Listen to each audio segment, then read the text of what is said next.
Book your driving lesson now at dla-driving.co.uk.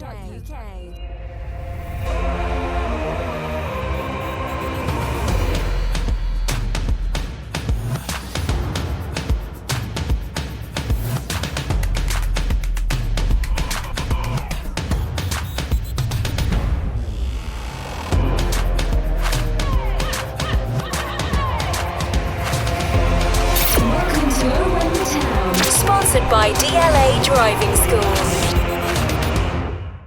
Hello and welcome to what is probably the most exciting podcast of the year. It's our preview of our very first ever Premier League game. With me tonight is Bataro, and we're going to discuss all things Brighton. We've got some guys from Albion or Cess coming on to have a chat with us about their team.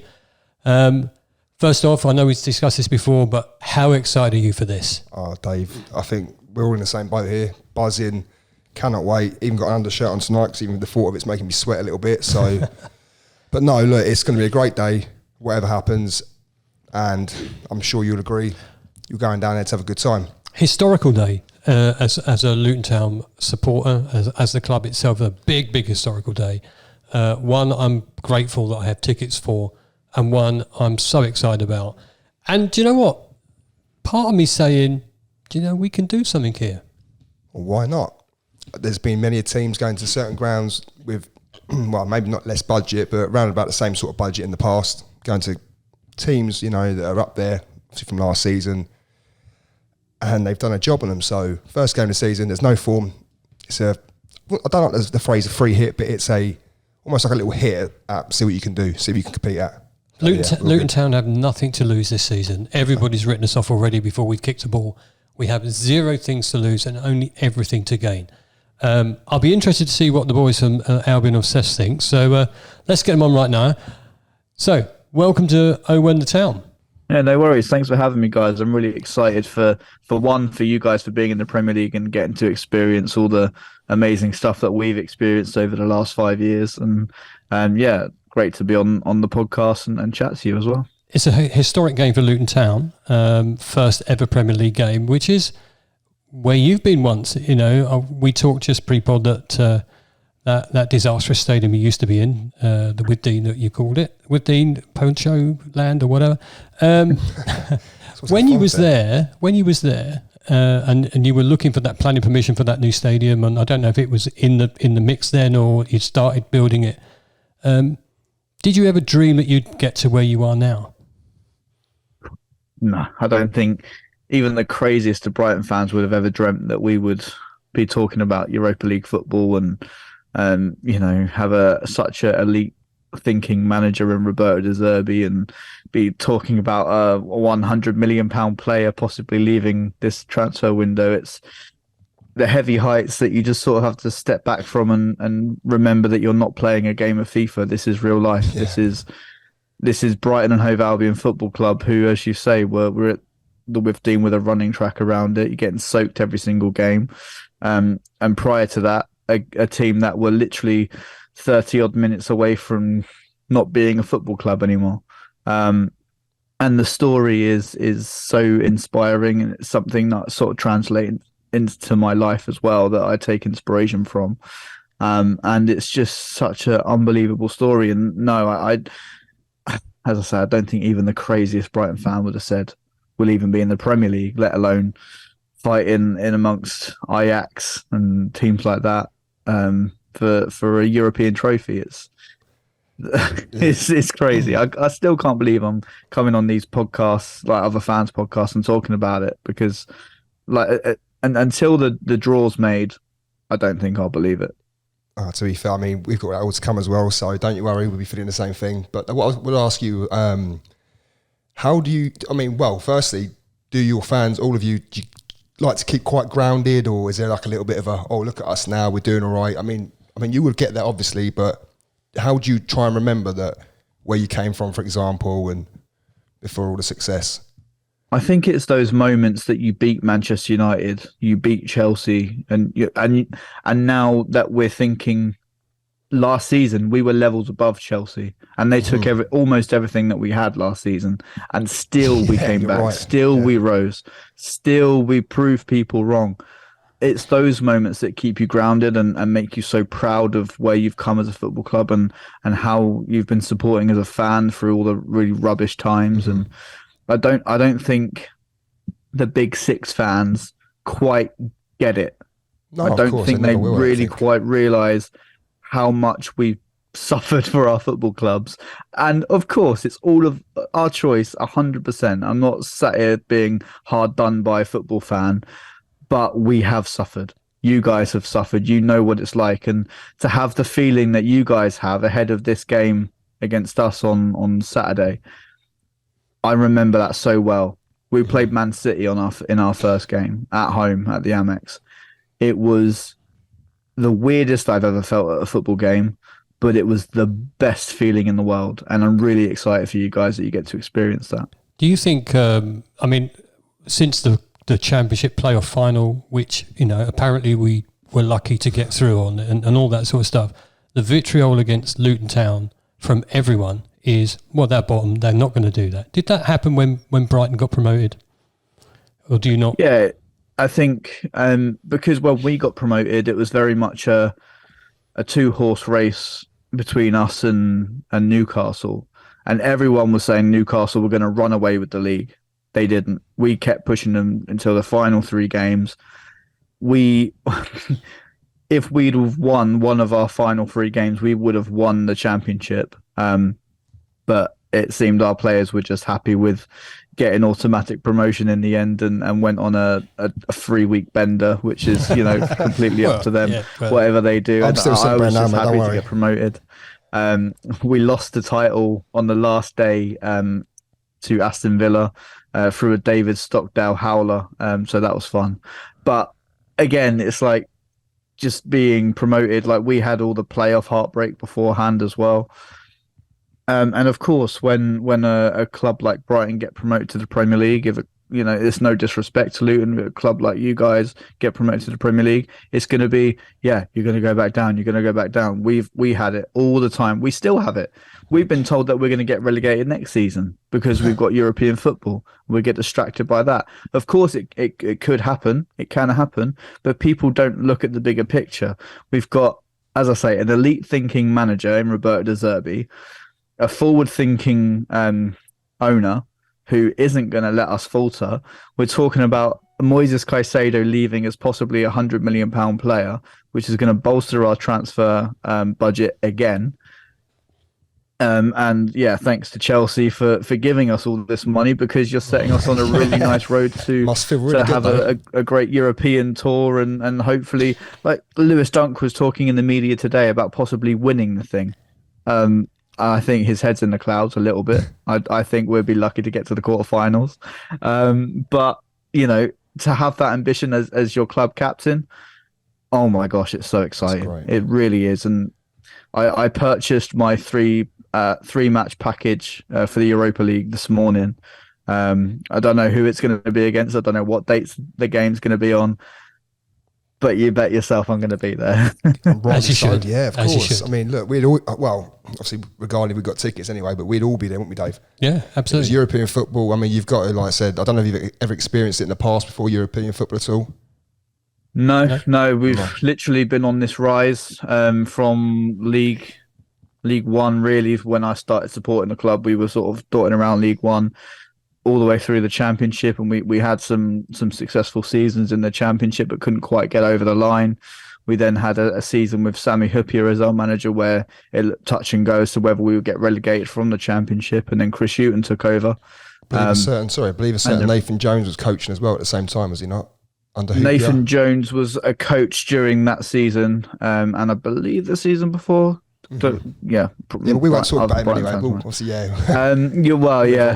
He took over 2 interim games for us.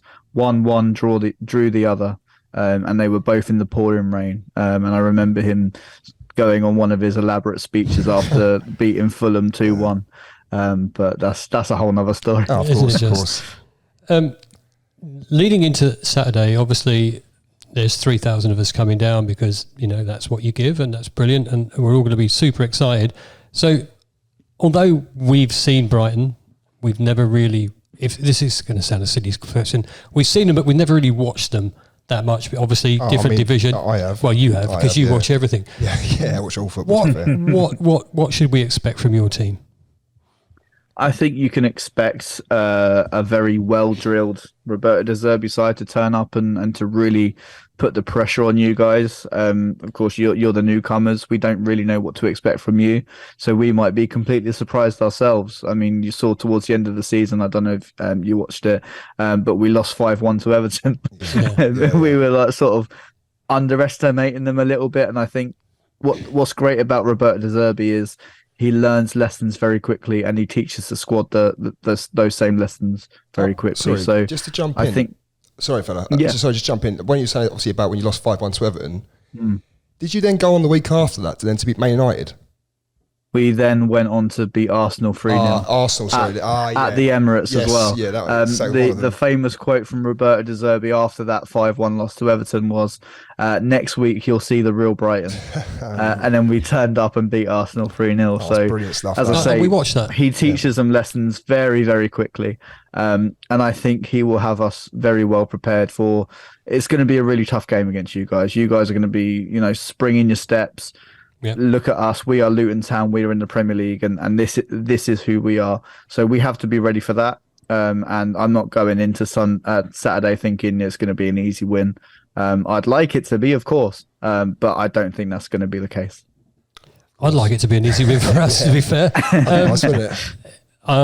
Forgive me for asking you this though.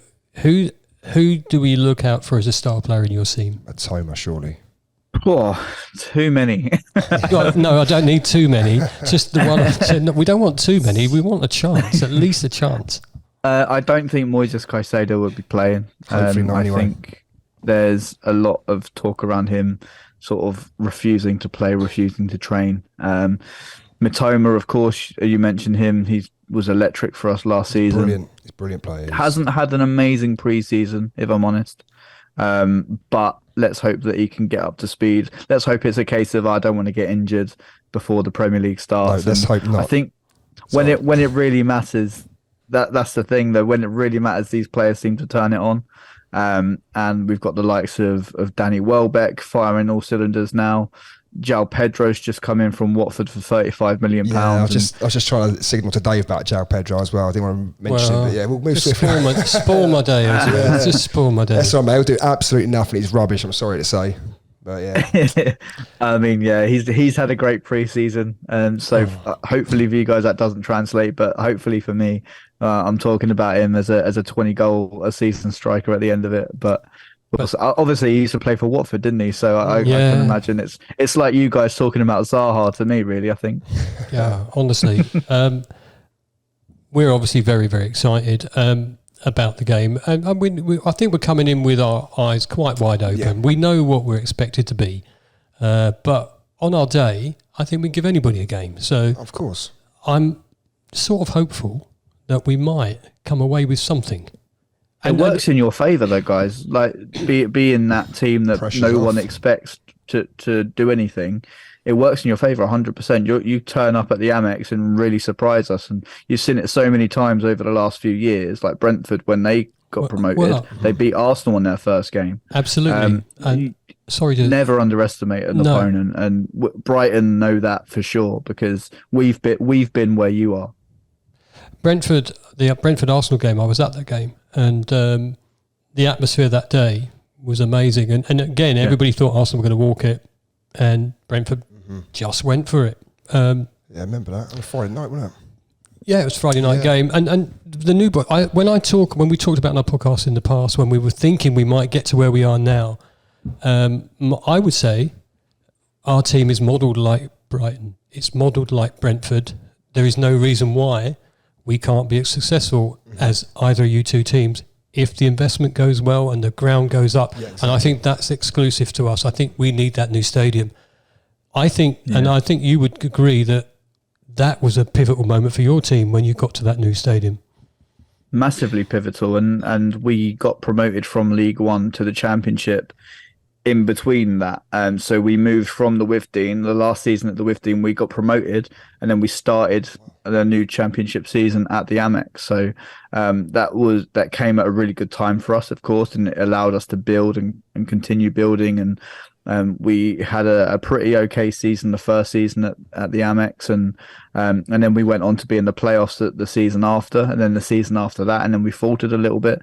But we've never really shied away from being a top team in the championship, and then obviously we got promoted. And you're absolutely right, that momentum can push you in ways that other teams would never think that you could go that way. And I've actually made my predictions on my Twitter account, which I've got a few followers on, that Luton will stay up. Good man. I think I've got you staying up, because there's been so much proof to me in the previous seasons that newly promoted sides can do really well, and I think you guys are going to be a massive surprise. Do you know what? I'm really Do you know what I'm just saying now? Joe, you can come on every week. You want to join us, though? Don't worry. That was my next question, really. Your opinion is we can stay up, but would you say that most other fans at Brighton might go, yeah, you might be talking rubbish? Yeah, in the nicest way. A lot of people will say, "Oh, how can you say Luton are going to stay up? Look at their stadium, look at their squad. Have they invested enough? Have they brought in the players?" But your players were good enough to get you to the Premier League. Yeah. I don't care how much people say, "Oh, you were lucky to get to the playoffs. You were lucky to win the final." You won the final because you won the final. You're in the Premier League, and we also because finished you've third done as enough well. to get in the Premier League. Yeah, we finished Exactly. third as well. This is the thing. The people don't understand that. Obviously, they're going, "Oh, you shouldn't have won the final." This and that. I think it's pretty a lot of rubbish for me, because personally, I feel like we create the opportunities, offside goals, whatever. Anyway, but at the same time, we finished third in the table, and comfortably. Not just third, 5 points in front of Middlesbrough, Exactly. 10 points in front of Coventry, way in front of the boys down the road, massively in front of West Brom and all those other teams. So, and you're And you right. guys have been knocking on the Premier League door for a while, have you not? For a couple of seasons. A couple of seasons. We had a disastrous season, and then we finished sixth, and we got knocked out in the semi-finals against Huddersfield, and then we finished third, and we got to the final, and we won it. And don't take that away. That was such a brilliant day, but Saturday's game is the one that we cannot wait to see. Yeah, of course. Cannot wait to see. I hope the atmosphere is going to be real cool. Are you both going to be there? Well, one of us is, and the other one isn't. Unfortunately, I'm not. No. Yeah, don't. Oh. Do you know ticket subscription? Oh no! Sorry. That's all right. That's all right. So I'm actually meant to be going to a wedding, but I've already annoyed a few people by saying I'll get my phone out and I think watch it on the street. the problem we have is we've got this tiny stadium, which, just for your information, will not be the smallest in the league. Bournemouth will still be the smallest in the league with seats, because they're putting more in, just to say that. They're the smallest club in the league as well.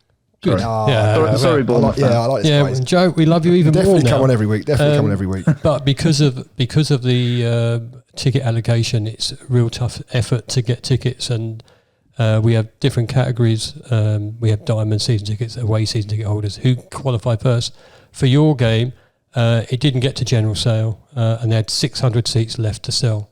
That was for normal season ticket holders as well. For normal season ticket holders. So it's a real tough one to get tickets at the moment. And I don't know that we had a chat the other night about how we can get over that. But I do know that everyone's going to be there, and I'll be very surprised if there's not a lot of noise. Even if we're losing, there will be a lot of noise, hopefully. Good. Maybe a little bit of aggro as well. You never know. No. Do you know what? Not with us. I'm only messing with There'll be no aggro. No, of course we'll just be getting on the drinks quite early in Brighton.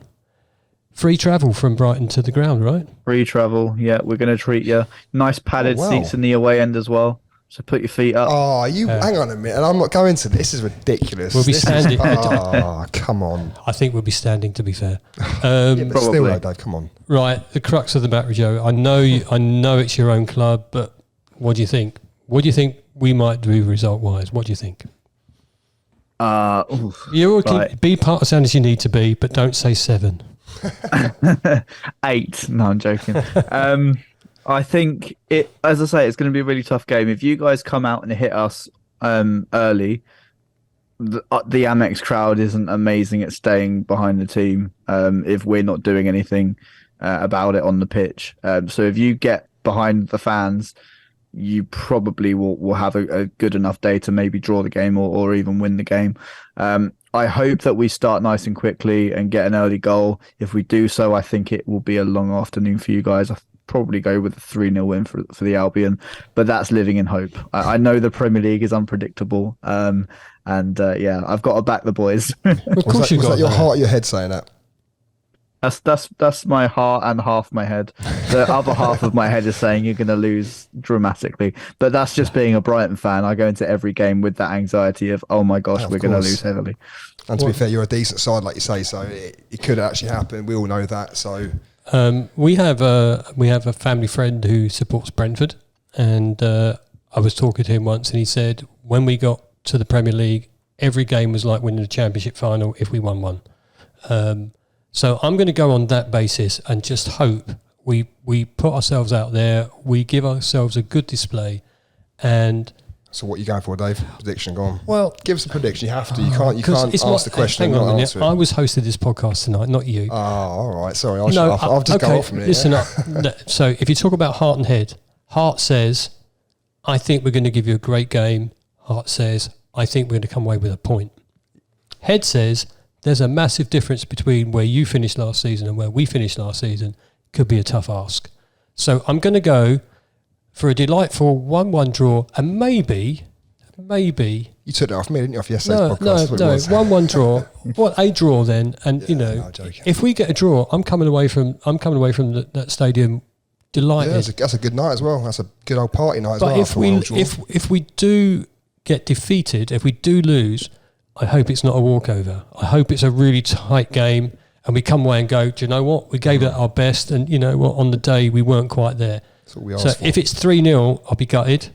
But if we put ourselves out there and we give a great performance, it gives you something to build on, because our next game's Chelsea. Please beat them. For the love of God, beat them. Chelsea away. Our first home game, because of the stadium, was postponed. So of course we're going to be one game behind everybody else for I a week or two. was watching your previous one, and you're talking about a new stand in there. Is that happening? Yeah, what they've done, they did. Yeah. If you know our stadium, all the executive boxes down the left-hand side are now gone. Okay. They've replaced that with, or they are replacing that with seating and a bigger area for the players to sit in, the box, where the dugouts, what they're called these days. Yeah. And they've made the stand higher, and they put in press stuff in there, a studio, bigger floodlights. So there's lots gone on. That whole stand was demolished the day after the playoffs. A lot of money being spent on our behalf as well. Yeah, about 10 to 12 million on updating the stadium. Not just that stand, inside the stadium as well. But you're still going to get a crap view when you come. you're still going to have a really tight standing area, or you can't really sit. Do you know what though? I'll tell you one thing. You'll absolutely love it as well. I mean, I don't know if you've been to Luton before at all. No, I haven't. But okay, so you're in for a treat, mate. Honestly, you absolutely. I've seen the pictures. I've seen all the memes. I've seen that you go through someone's garden to get into the stand. Well, Joe, we often say that used to be the home end, and it was new. It was just normal for us. But as our director once said, or our chairman said, it's not the only shit entrance we've got. So don't worry about it. There you go. No, we love it. Listen, thank you so much for joining us on the pod tonight. It's been really great talking to you, and I hope that if I bump into you, I'll say hello. But I hope you have a great game, but not too great that we come home really upset. Yeah, enjoy your pre-drinks in case it doesn't last. Yeah, I was going to say feelings mutual on the result of the game. But no, listen, I hope you guys, whatever happens, I hope you guys have the best time throughout this whole season. Soak it all in. Because for me, as a Brighton fan, when we got promoted, I thought it would be the one and only time we'd go back down. If that is the case for you guys, which I hope it isn't, because I like Luton's story, soak it all up. These games against Man City, United, Liverpool, it's going to be a blast. So yeah, really enjoy it, guys. Brilliant. Thank you very much, mate. Thanks again, Joe. All the best, mate. Honestly, like I said, apart from Saturday, I'll be following a bit of Brighton as well, especially in Europa League. So good luck with that as well. But Top apart man, from Saturday, you. but yeah, enjoy, mate. Cheers, guys.